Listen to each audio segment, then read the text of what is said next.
Coloca para mim um tema aí. Eu dei um tema para essa mensagem de hoje. Repete comigo assim: entendendo o casamento.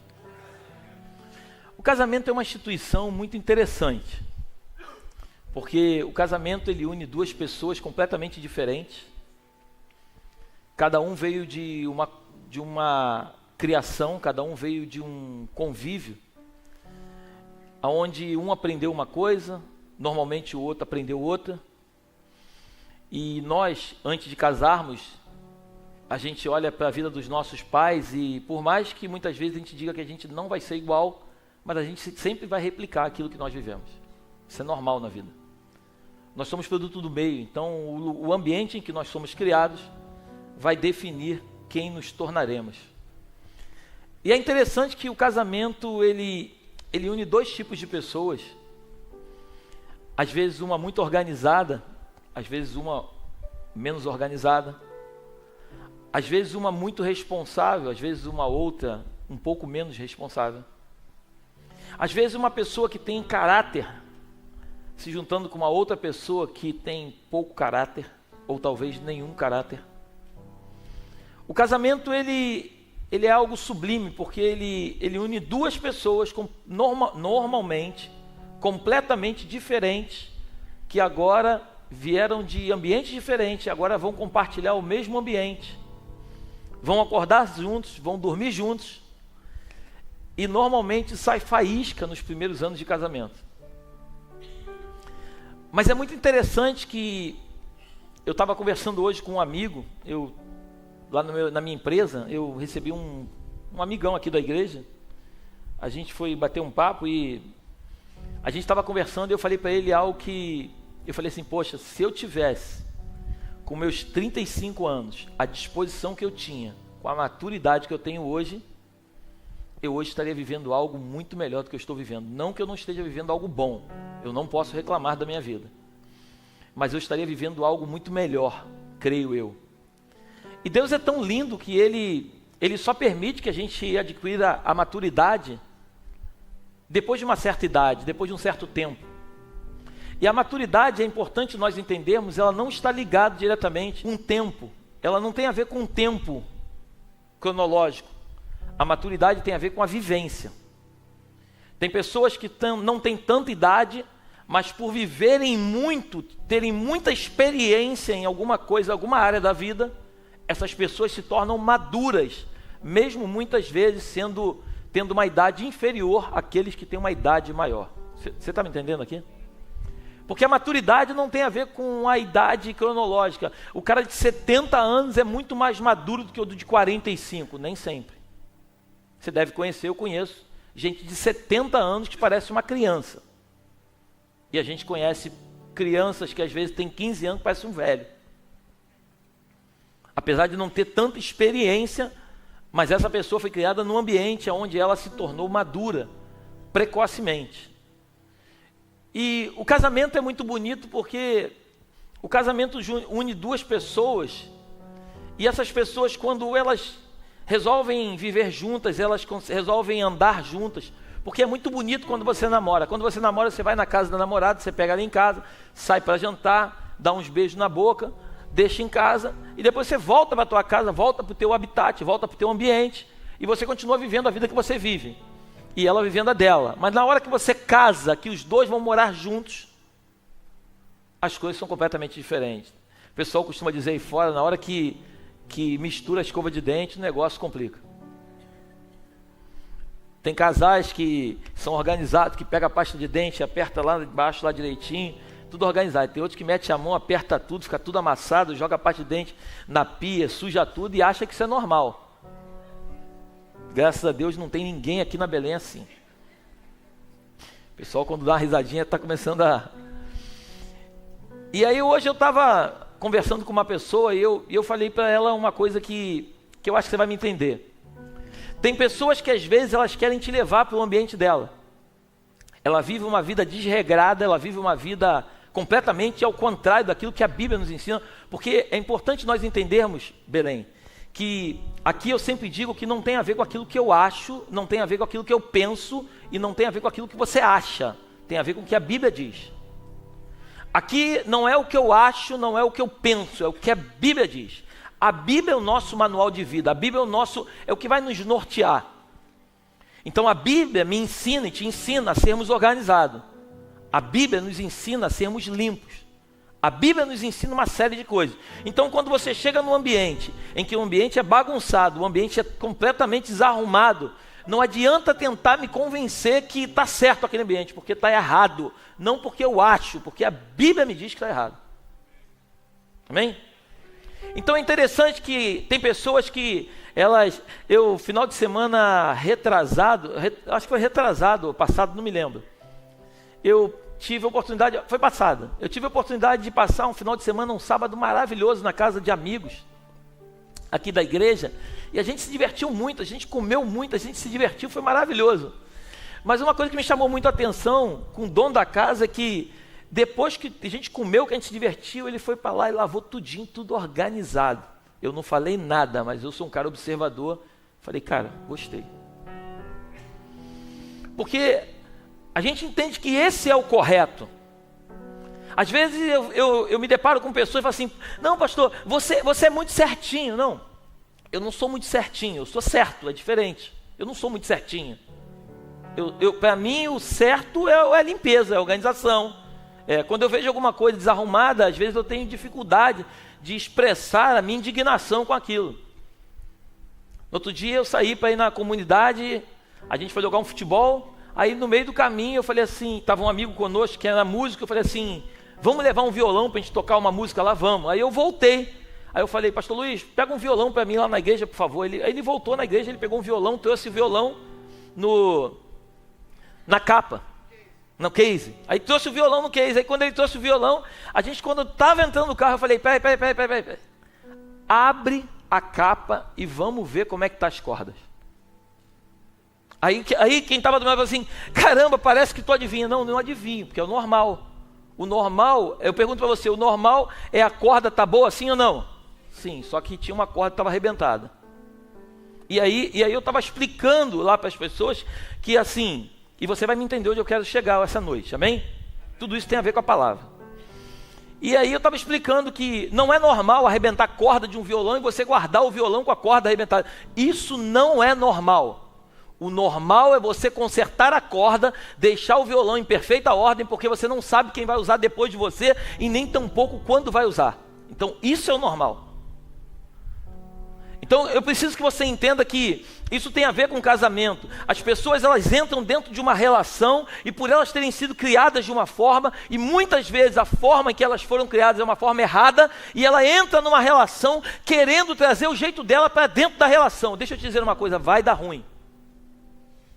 Enquanto você não entender que só existe uma forma de se comportar, é conforme Deus nos ensina. Se a gente não entender isso, porque a Bíblia chega ao ponto de dizer o seguinte, pode a criatura indagar ao Criador? Não tem como. Um vaso de barro, 1 Coríntios capítulo 4, versículo 7, se não me falha a memória. Coloca para mim, eu acho que é isso. 1 Coríntios 4, 7. Segunda.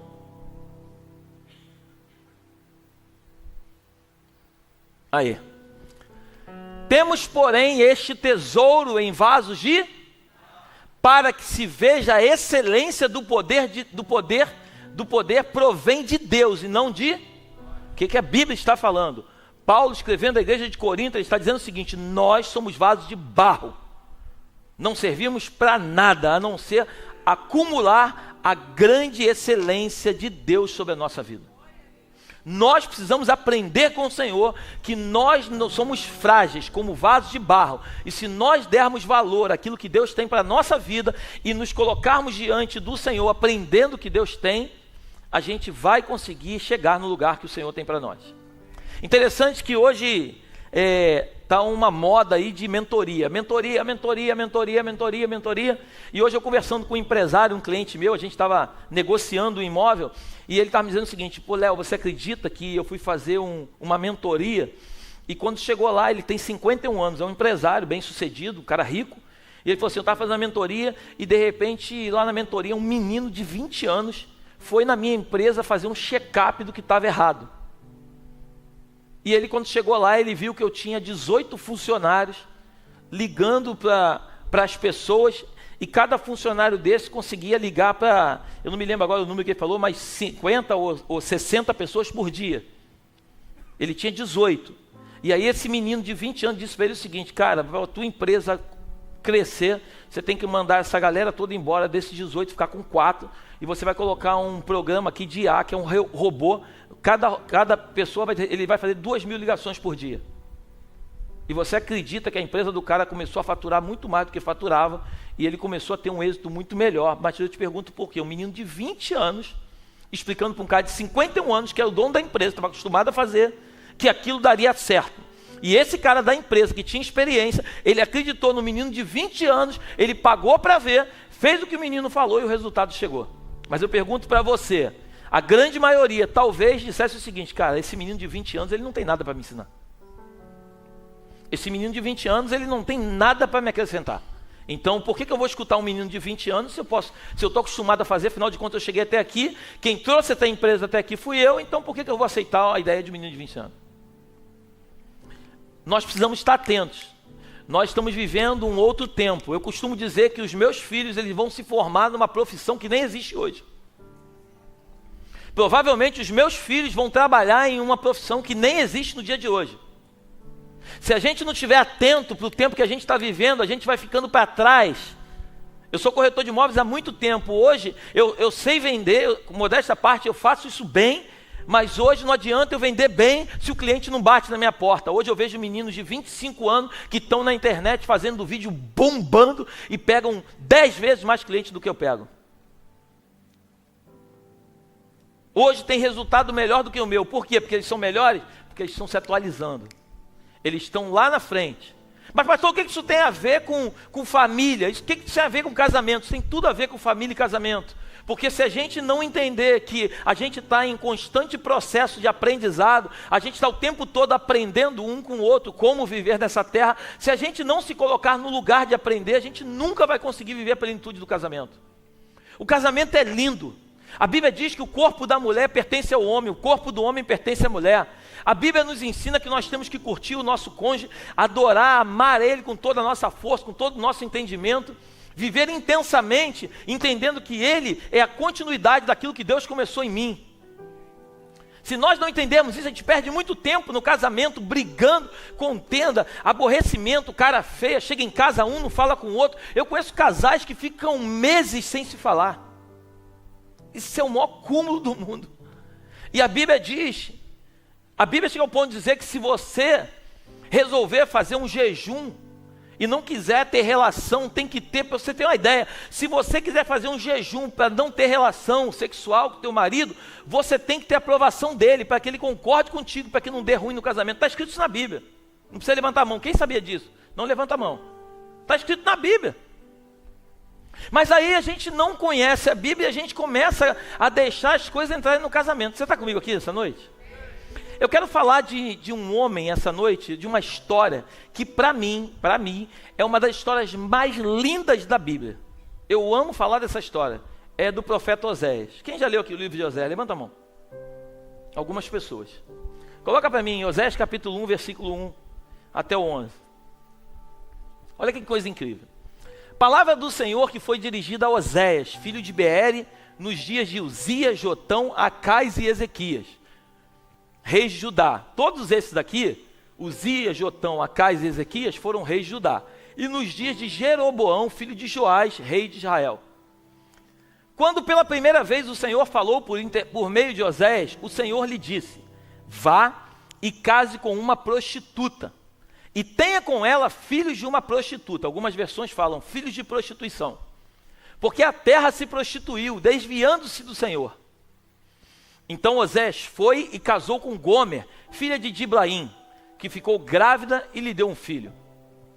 O Senhor disse a Oséias: ponha nele o nome de Jezreel, porque daqui a pouco castigarei a casa de Jeú por causa do sangue derramado em Jezreel.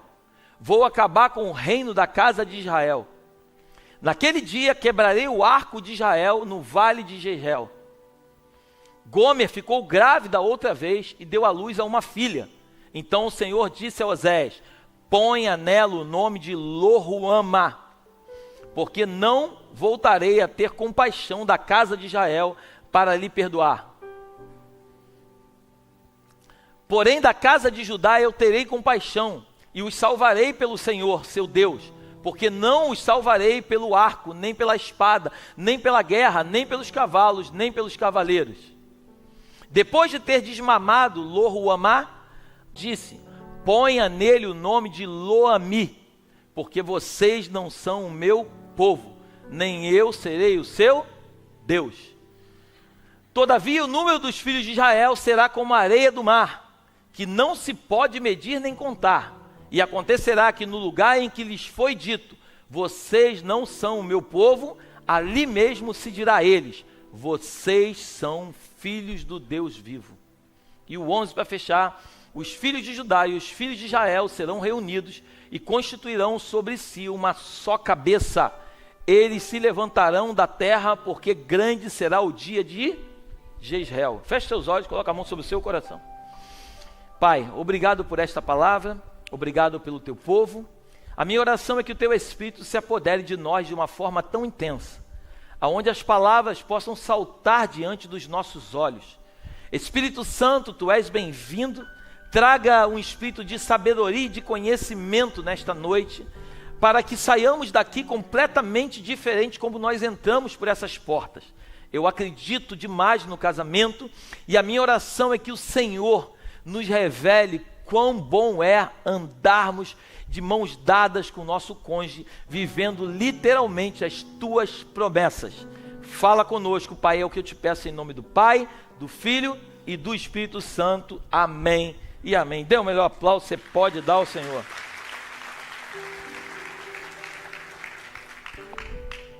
Antes de entrar no texto, coloca para mim Romanos capítulo 2, versículo 28. 28 e 29. Porque não é judeu quem o é apenas exteriormente, nem é circuncisão a que é somente na carne.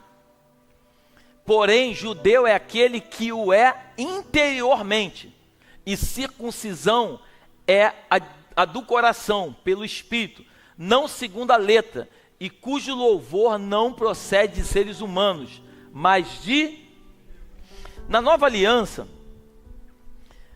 Deus não corta a carne, Ele transforma o coração. No Antigo Testamento, eu acho muito lindo que a Bíblia toda fala sobre aliança. Aliança é algo que significa aliar-se a alguém ou alguma coisa. Então, quando eu tenho uma aliança com alguém, eu estou dizendo, eu tenho um compromisso com você. E no Antigo Testamento, a aliança ela era feita, como eu já disse algumas vezes aqui, antigamente pegava um animal, cortava no meio, os dois passavam para um lado e para o outro, faziam uma aliança, faziam um acordo. Depois, quando o Senhor chama Moisés, ele fala para que os filhos, as crianças de 8 dias de vida fossem circuncidadas no pênis e tivesse uma aliança com ele. Então, a aliança no Antigo Testamento ela era feita na carne. A aliança no Novo Testamento, o tempo da graça que nós vivemos, ela não é feita na carne, mas ela é feita no coração. Então, a gente agora não precisa mais cortar a carne, a gente agora circuncida o coração. E a verdadeira aliança é aquela que você guarda dentro de você, independente do que o outro vai fazer, você não muda quem você é. Isso é aliança. Aliança é quando você entende o teu propósito naquela aliança, e independente se o outro vai quebrar a aliança ou não, você permanece firme na tua aliança. Isso é aliança. Então, Oséias, ela é uma história de um homem. Eu queria que você tentasse imaginar, hoje na Belém, imagina hoje um profeta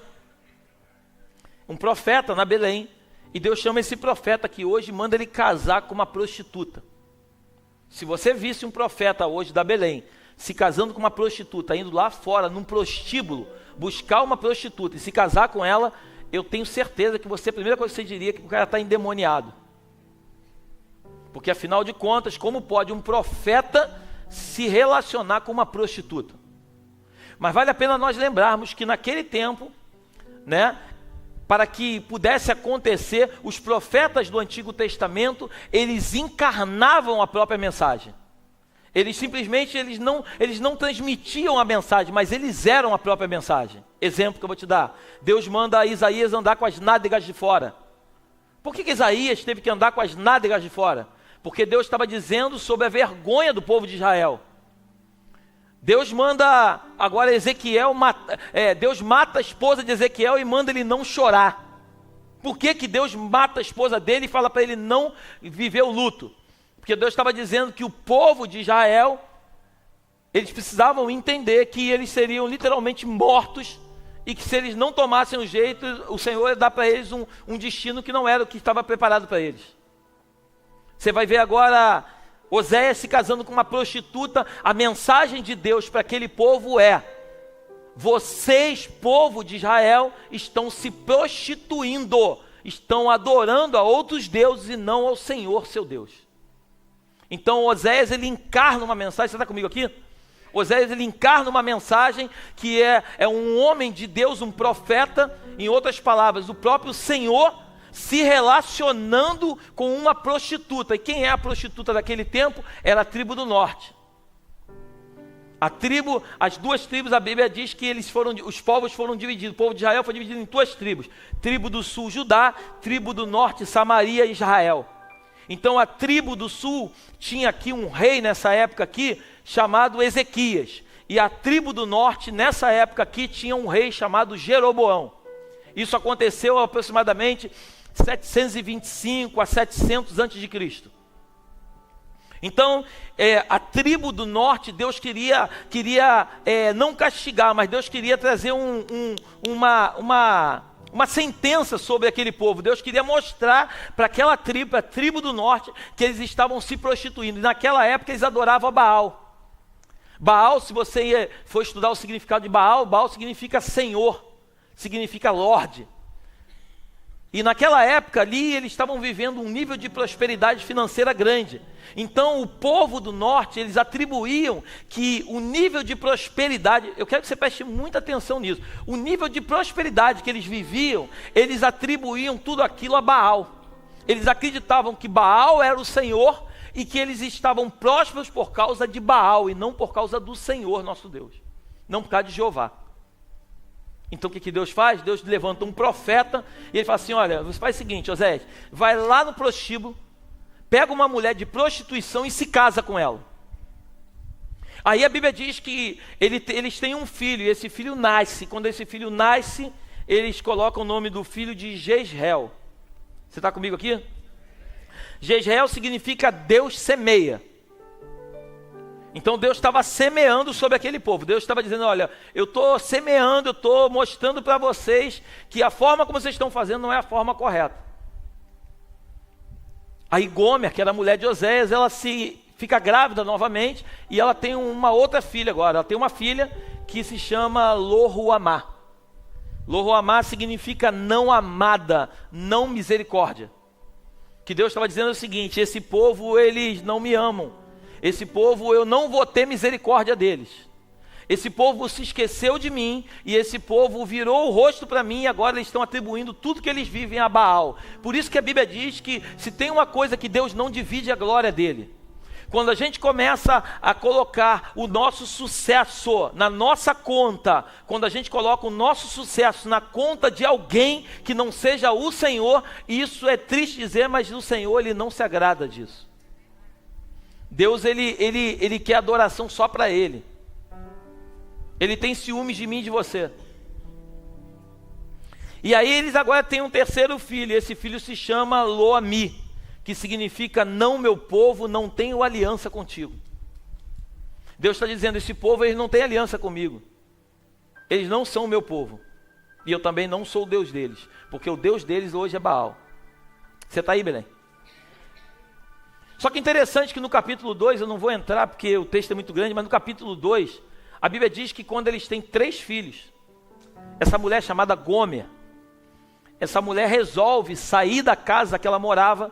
E detalhe, Oséias era um profeta. Eu queria que você tentasse imaginar naquele tempo, Oséias saindo na rua e as pessoas dizendo: olha lá o chifrudo. Olha lá aquele que se diz homem de Deus, a mulher dele trai ele. Oséias estava vivendo literalmente uma vergonha diante daquela sociedade. Mas Oséias não era impulsionado a viver aquilo que as suas emoções o levariam a viver, mas Oséias estava impulsionado a viver aquilo que o Senhor tinha para a vida dele. E é aqui que eu quero começar a entrar na mensagem contigo. Uma coisa é quando a gente vive através das nossas emoções, por exemplo, os ciúmes. Uma pessoa que vive um relacionamento com ciúmes, em nome de Jesus, eu peço que você busque o Senhor e que você se trate disso, porque o ciúmes é maligno. O que é teu e você nunca vai perder. Você não pode acreditar que você tem alguém do teu lado, que esse alguém é posse tua e que esse alguém nunca vai estar com ninguém. Não vai nem conversar com alguém, isso é doença. Um relacionamento tem que ser saudável. É você chegar em casa, pegar o teu telefone, eu quero te ensinar uma coisa essa noite. É você chegar em casa, largar o teu telefone, sem senha, sem nada, e quem quiser abrir, pode abrir e olhar. Porque se você anda em santidade, você não tem risco nenhum que alguém veja aquilo que não deve ser visto. A pior coisa que existe num relacionamento é você viver de uma forma como se você fosse livre, mas no fundo você está preso. Você tem medo até que alguém pegue teu telefone para não descobrir nada. Eu atendi uma família esses dias, fui fazer um gabinete, eles vieram de um outro ministério, bem longe daqui, não tem nada a ver com aqui. E o pastor, ele dava o celular para a filha dessa pessoa filmar. E dito por ela que quando ela estava filmando, apareciam as mensagens no telefone e ela ficava assustada. Ela ficava horrorizada com as mensagens que ela via. Porque as pessoas chegam a um ponto que elas mentem tanto, que elas nem lembram mais aquilo que elas falaram. Elas já nem sabem mais nem o que... A mente está tão cauterizada, é o pecado da iniquidade.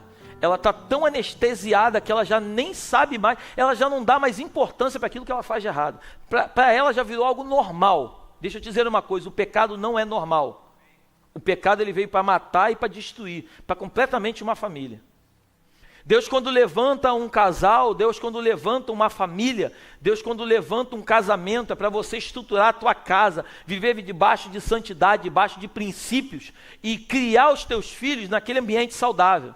A pior coisa que existe para uma criança, a criança não pediu para vir ao mundo, a pior coisa que existe para a vida de uma criança é ver os pais se degladiando, um xingando o outro na frente da criança. Essa criança, quando ela cresce, se ela for um menino, ela vai acreditar firmemente que toda mulher é igual a mãe dela. E a menina vai acreditar que o cara é ignorante igual o pai dela.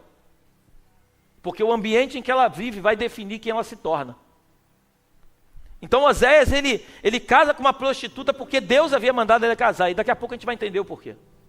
E quando Gomer tem o terceiro filho, a Bíblia diz que ela sai de casa e ela volta. Lê na tua casa Oséias. O livro de Oséias é um dos livros mais lindos que tem. E no capítulo 2, a mulher de Oséias, Gomer, sai de casa e a Bíblia diz que ela volta para a prostituição. Ela sente saudade dos amantes. Ela sente saudade dos presentes. É o que está escrito na Bíblia. E olha que Oséias era um bom marido, mas ela sente saudade dos presentes. Porque assim é uma mulher que não é bem amada. Ela tem saudade da vida lá fora. Só que a Bíblia diz que, ao invés do Senhor dizer, Oséias, tu fez a tua parte, não, a Bíblia diz que o Senhor diz para Oséias o seguinte, Oséias, vai lá e traz ela de volta, e ama ela mais do que você amava da primeira vez. Não precisa levantar a mão. Quantos estariam dispostos a viver isso?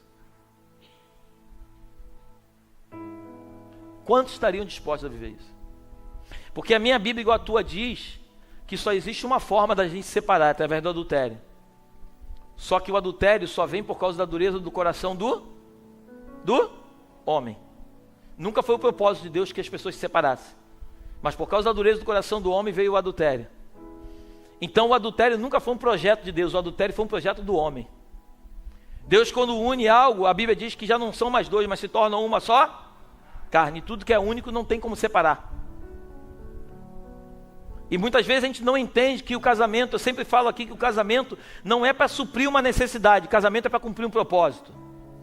Casamento nunca foi, eu vou me casar para ser feliz. Não, eu sou feliz em Deus e eu vou me casar porque eu vou fazer essa pessoa feliz. E a pessoa que aqui do outro lado também é feliz em Deus e que não precisa de ninguém para fazer ela feliz, mas ela é feliz em Deus, ela se casa para fazer o outro feliz. Então, quando um decide fazer o outro feliz e esse decide fazer esse feliz, os dois se tornam felizes para sempre. Você está comigo aqui? Então agora ela volta para a vida de prostituição. E a Bíblia diz que Oséias vai lá no mercado trazer ela de volta. A Bíblia fala que ela está suja, ela está completamente destruída. E sabe o que a Bíblia diz? A Bíblia diz que Oséias pergunta quanto é o preço dela. Ela está no mercado à venda e ninguém queria comprar. E Oséias chega lá, mesmo ela sendo uma prostituta, Oséias chega lá e fala assim: quanto custa? E Oséias paga um preço alto para trazer Gomer de volta. Eu acho que você está começando a entender o recado da mensagem. Eu e você somos essa prostituta. Eu e você, a igreja de Cristo, somos essa prostituta que muitas vezes trai o nosso Senhor com coisas tão pequenas. A gente vem para a igreja em troca daquilo que o meu Senhor pode me dar e não daquilo que Ele representa para mim. Então nós somos essa prostituta que hoje está com o seu Senhor, mas é só alguém oferecer uma coisa um pouquinho melhor que larga esse Senhor para ir para um outro Senhor.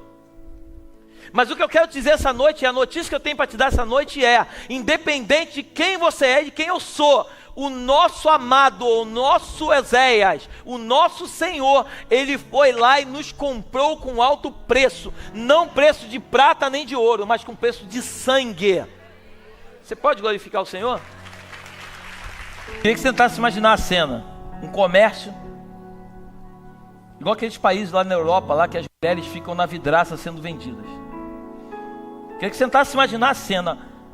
Gomer completamente destruída, dilacerada, porque o pecado só dilacera a gente. Ninguém queria aquela mulher, mas Deus, o Senhor. Só que detalhe, o nome Oséias, quando você vai estudar, significa salvação.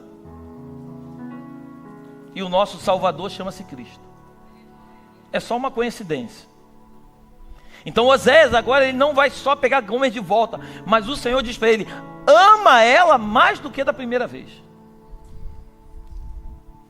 Por isso quando você peca, você muitas vezes não se perdoa, mas Deus te perdoa todas as vezes que você peca. Só que Ele não quer que você continue pecando.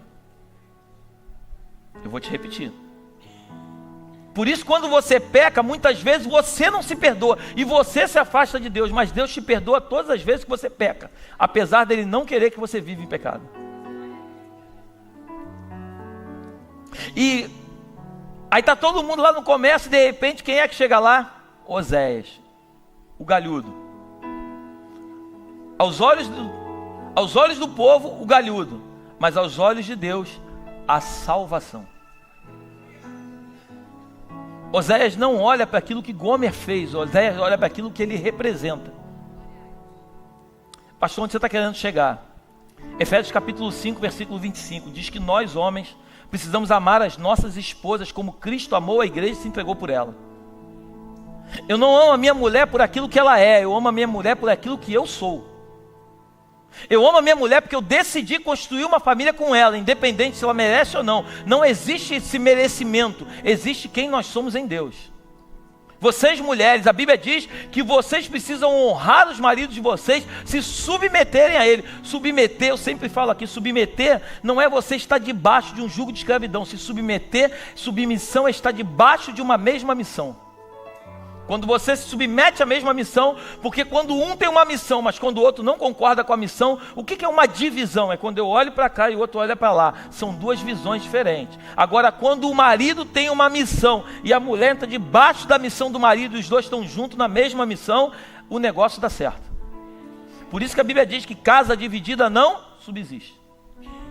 Então, se nós entendermos aqui hoje casais que muito mais do que a gente acredita que o relacionamento é complicado, não é complicado. A gente precisa falar a mesma linguagem. Gênesis capítulo 11, eles estavam juntos construindo uma torre. A Bíblia diz que quando eles falavam a mesma língua, eles estavam tendo êxito para chegar onde eles queriam. Nunca iam chegar ao céu, mas a torre estava subindo cada dia mais.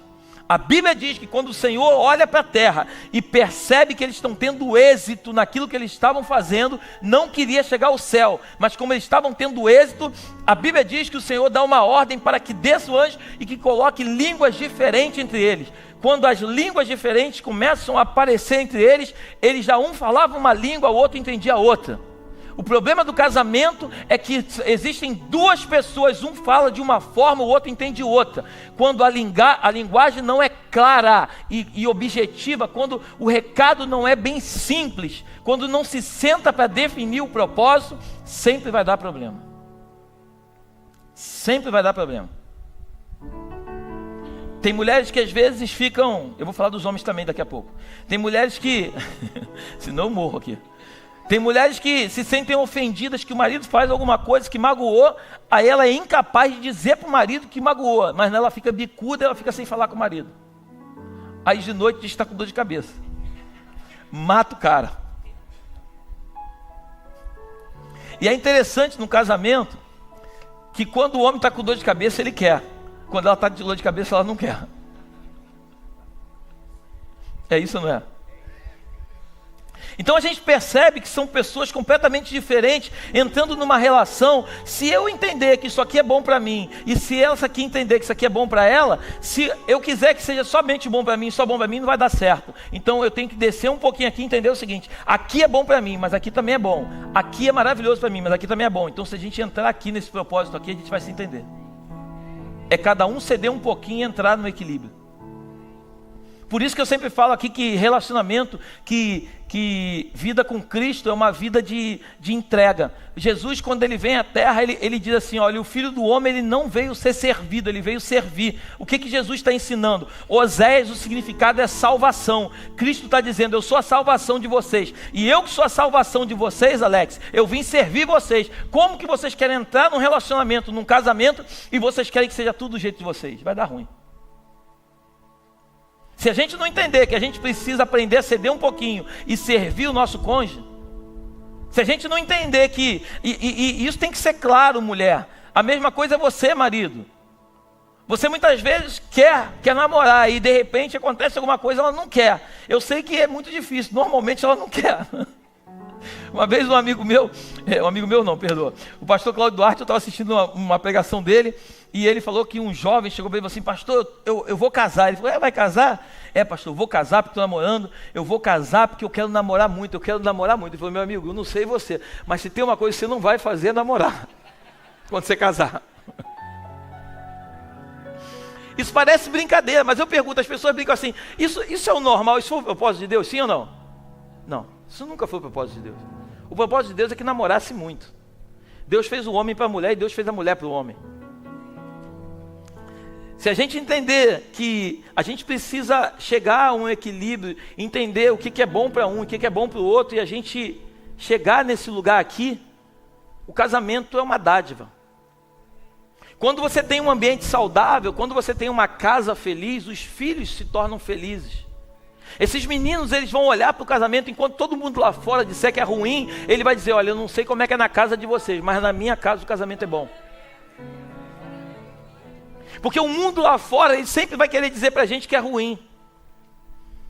Essa semana eu conversava com um amigo, eu estava dizendo também para ele o seguinte: a gente está vivendo uma geração muito interessante, né? É uma geração que eles não têm, assim, zelo nenhum, não tem desejo nenhum por carro, tudo é Uber. Eles não se preocupam de trabalhar, ganhar um dinheiro para comprar a casa, tudo que eles querem é Airbnb. Então é uma geração que não tem apego a nada. E se eles não têm apego a nada, a um carro, eu fico imaginando quando eles casarem. Hoje eu quero, amanhã eu já não quero mais. Se nós pais não ensinarmos para os nossos filhos os valores, não que a gente acredita, mas aquilo que a Bíblia fala, se nós não entendermos isso e não implantarmos no coração dos nossos filhos esses valores, alguém lá fora vai implantar no coração dele outros valores. A gente vê muitas vezes adolescentes indo para a faculdade, jovens indo para a faculdade, e aí o pai fala: não, a faculdade mudou o meu filho. Não, a faculdade não mudou o teu filho. A faculdade simplesmente implantou no coração dele aquilo que você não colocou. Porque ninguém muda ninguém. Se você coloca no coração dos teus filhos conceitos e valores, pode alguém de fora tentar mudar, não vai mudar. Mas se você vive com os teus filhos, mas você não implanta no coração dele, porque uma coisa é você viver debaixo do mesmo teto, e outra coisa é você implantar no coração dele valores e conceitos. Se você não implanta, alguém de fora vai implantar. Hoje a gente está muito preocupado de chegar em casa, a gente meter a mão nessa porcaria aqui e ficar a noite toda ali olhando. Eu fiz um jejum, eu falei aqui, eu fiz um jejum de 10 dias de Instagram. Posso falar uma coisa para você? Senti falta nenhuma. Daqui a pouco eu faço outro, que eu comecei a ver que eu estou voltando a mexer de novo. Porque tudo aquilo que te domina, você vai... Eu ontem, pela misericórdia, eu peguei lá na zona, lá na suburbana, na Transformando Vidas, do pastor, do bispo Gerson. Eu estava falando lá o seguinte: quem se antecipa governa. Quem se antecipa, quem sai na frente governa. E sobre governo, a Bíblia diz que Deus deu governo para o homem. Deus deu governo para o ser humano na terra. Só que a gente percebe que nós, todos nós, tanto homens quanto mulheres, muitas vezes quando a gente percebe, nós somos governados por alguma coisa. Às vezes uma porcaria digital governa a gente. Porque a gente se submete àquilo que ela está nos ensinando e a gente começa a ficar preso naquilo que ela quer roubar da gente, que é tempo. Tempo é a coisa mais preciosa que existe. Salomão, em toda a sua sabedoria, ele fala do tempo de uma forma sublime. Salomão nos ensina que o tempo é precioso. Se tem uma coisa que você nunca mais vai trazer de volta, é o tempo. O que você viveu ontem foi ontem, o que você está vivendo hoje é hoje. O que você vai viver amanhã é só para amanhã. Você não consegue voltar atrás e consertar os erros do passado, mas você consegue, através dos erros do passado, refletir no seu presente e permitir que o seu futuro seja melhor. Eu não sei como tem sido o teu casamento até aqui, mas eu tenho uma palavra para liberar sobre a tua vida. Se você entender que Deus te chamou para você cuidar da tua casa, cuidar da relação conjugal entre você e a tua esposa, entre você e o teu marido, se você entender que o teu propósito foi ser chamado para que você viva a plenitude daquilo que Deus tem para você, eu não sei como tem sido o teu casamento até aqui, mas eu garanto que se você se decidir hoje, o teu casamento daqui para frente é completamente diferente. Quando eu olho para trás, lá atrás eu tive vontade de me separar. Mas se eu tivesse me separado lá atrás, eu hoje não estaria aqui nesse momento agora. Se eu tivesse me separado lá atrás, eu hoje não estaria vivendo o que eu estou vivendo hoje. Porque o que eu estou vivendo hoje é fruto de uma decisão de não desistir lá atrás. Então o que a gente não consegue ver lá na frente, mas você precisa acreditar no que a Bíblia diz. A Bíblia diz que o que você vive hoje são frutos que você está plantando para você colher amanhã. Muitas vezes os frutos que você está colhendo hoje foram decisões erradas do passado. Então você semeou errado, você hoje está colhendo errado. Mas se você começar a semear boas sementes no dia de hoje, eu garanto para você, porque a Bíblia nos garante, nós vamos colher as melhores sementes lá no nosso futuro, ou melhor, os melhores frutos no nosso futuro. É uma decisão. Pastor, você não conhece minha mulher? Eu não preciso conhecer, eu tenho que conhecer a Bíblia. Acabe era rei de Israel. Ele casou com uma endemoniada chamada Jezabel. Acabe, ele era um rei dominado por uma mulher. Ele tinha o poder, mas quem governava era ela. Toda casa que tem um Acabe sempre vai ter uma Jezabel. Toda casa que tem um governo que se silencia, vai ter alguém que vai falar por ele. Você está aí? Nós homens fomos chamados para exercer o nosso papel. E deixa eu te dizer uma coisa, as pessoas que chegam costumam dizer assim, ó, quem manda aqui sou eu. Nunca mandou em nada, porque quem manda não tem que dizer que manda, é simplesmente se impor como manda. Autoridade não se pede, autoridade se conquista. Eu nunca cheguei aqui na igreja e disse, quem manda aqui sou eu, mas todo mundo sabe que pela misericórdia de Deus, o líder desse lugar sou eu. Não porque eu sou bom, porque Deus decidiu que fosse assim. E eu governo de uma forma onde eu amo as pessoas e eu trago o coração delas para mim. Eu não preciso falar alto para que elas façam alguma coisa, pelo contrário, eu preciso dizer para elas que eu as amo e que a gente está junto no mesmo projeto e elas têm prazer de estar comigo nessa obra. Você consegue entender? A gente tem aí um grupo de mais de 200 voluntários, 300, não sei. Ninguém ganha R$ 1 de salário, todo mundo é voluntário. As pessoas chegam cedo, saem tarde, dão a vida pela obra. Eu pergunto para você, como conseguir fazer isso? Simples, só amando. Só amando. Ensinando princípios e valores, porém, eles são voluntários, mas as coisas não são do jeito deles, é da forma como Deus determinou que fosse. Porque toda pessoa que quer se colocar num voluntariado, mas, eu sou voluntário, então é do jeito que eu quero, nunca foi voluntária. Ela nunca quis se voluntariar a fazer a obra de Deus, ela quis se voluntariar para participar de um ambiente onde ela vai ser aceita por aquele grupo. Você ainda está aí comigo? Já estou encerrando. Oséias, ele foi o profeta, e ele profetizou na tribo do norte. Ele era contemporâneo de Amós, que era profeta na tribo do sul. Oséias, ele viveu num período onde a prosperidade financeira era grande na tribo do norte, Israel. O povo acreditava que aquilo que eles estavam vivendo era fruto de Baal, era o Senhor.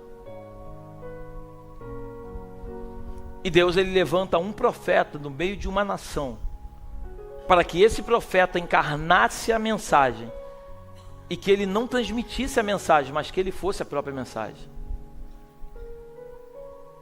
2.700 anos se passaram. Hoje a gente está aqui na Belém Church, dia 15 de janeiro de 2026. Estamos aqui e o desejo do meu coração é que eu e você encarnemos essa mensagem e que nos tornemos os Oséias desta geração. Homens que entenderam o seu chamado e o seu propósito. Vocês mulheres, que entendam a posição que Deus chamou vocês para exercer nesse tempo. Uma mulher sábia, ela edifica o seu lar. A tola destrói com as próprias mãos. Não é o diabo que destrói, é a própria tola que destrói. A sabedoria que Deus deu para você, mulher, é algo tão sublime, que se você tiver sabedoria suficiente, você conduz o homem da forma que você quer. Não com força, mas com sabedoria. Agora, se a tua sabedoria estiver pautada naquilo que você acredita, eu posso garantir para você que o teu casamento está afadado ao fracasso. Mas se você conduzir a tua casa da forma como a Bíblia te ensina, você vai ter o melhor casamento que você já viveu até hoje. Leia na tua casa, por favor, o livro de Oséias.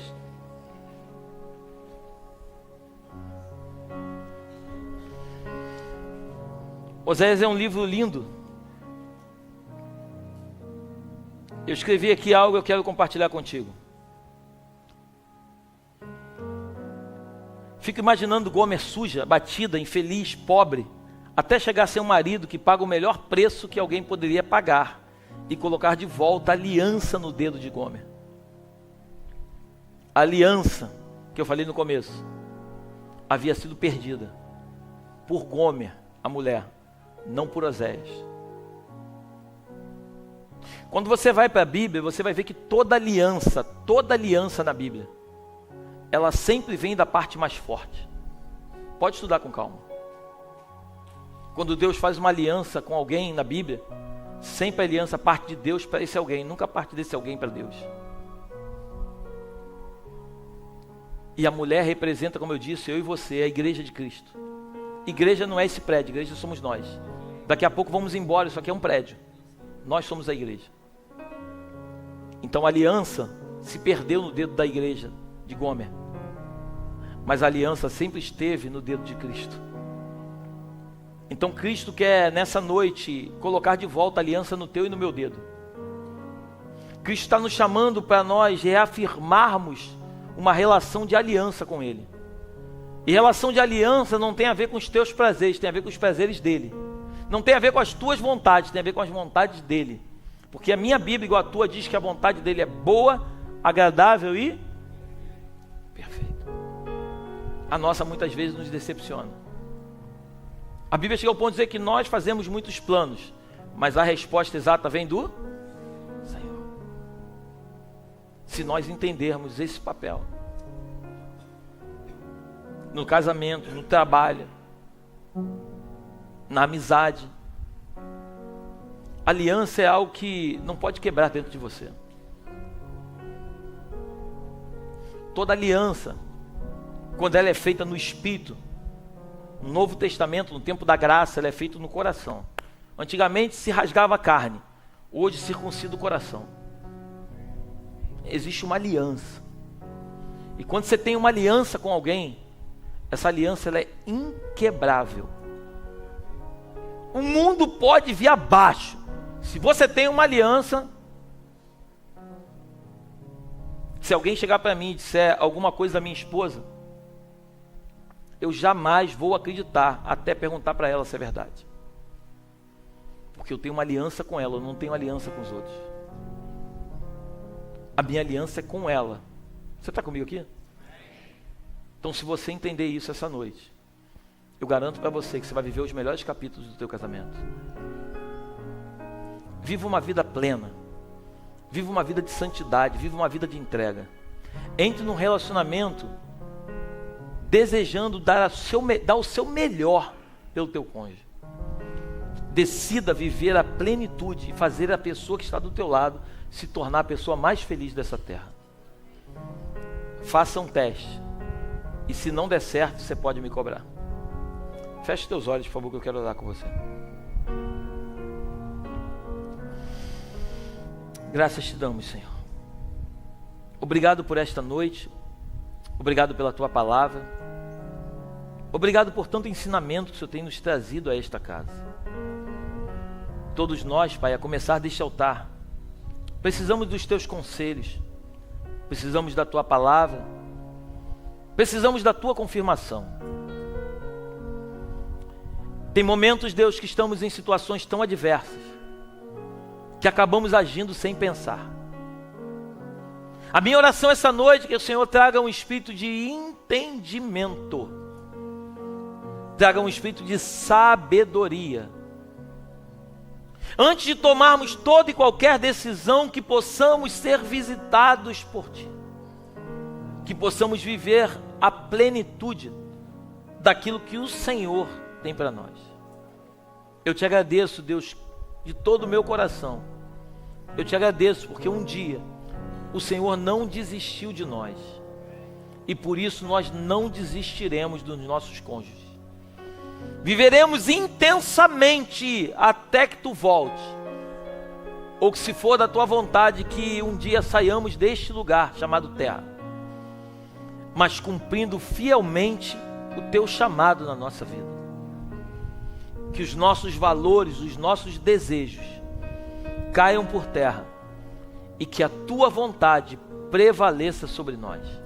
Eu abençoo a tua igreja, eu abençoo o teu povo, eu profetizo que eles vivam um casamento restaurado no Senhor. Que eles vivam um relacionamento tão íntimo, Pai, a ponto deles entenderem que tudo aquilo que tu faz é bom, agradável e perfeito. Leva-nos para os nossos lares debaixo da tua proteção e da tua graça. Que o teu anjo vá diante de nós, nos conduzindo pelo único e verdadeiro caminho.